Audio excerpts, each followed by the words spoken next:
আমি আজকে বানাবো পোস্ত বাটা দিয়ে আলু মটরের দম। দেখেন কিভাবে বানাই আমি।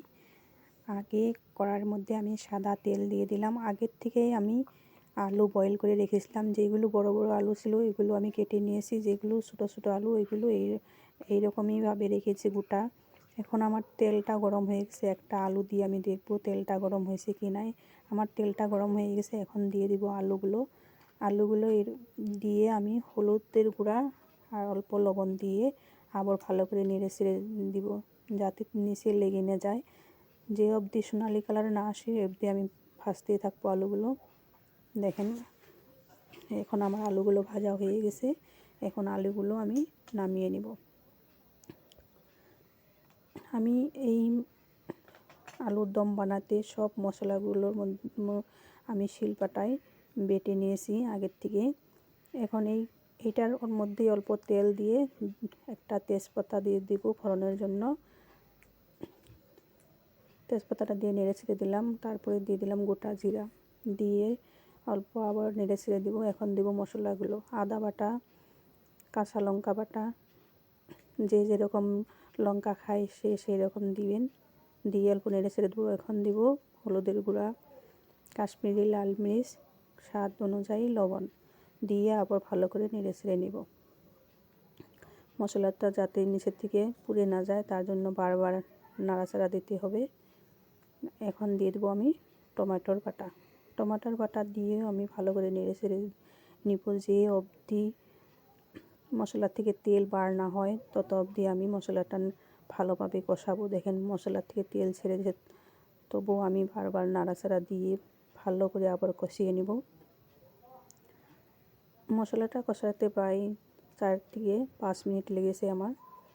দেখেন মশলাটা কত সুন্দর হয়েছে। এখন দিয়ে দেবো আমি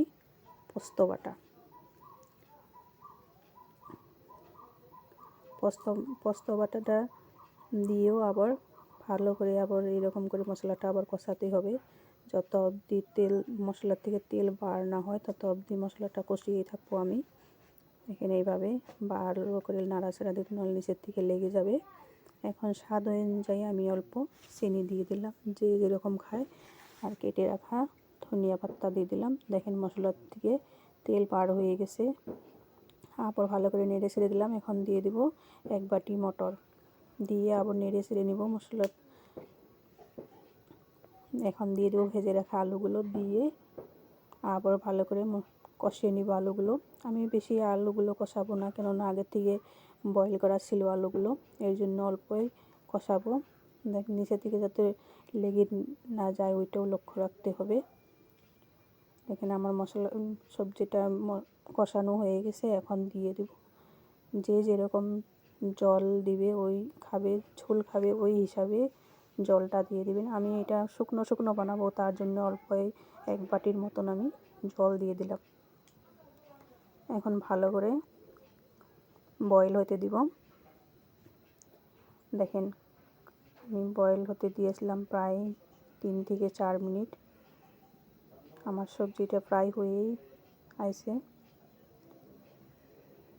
আমার সবজিটা একদম শুকনো শুকনো হবে, তার জন্য আমি একদম ভালো করে জলটা শুকিয়ে নিয়েছি।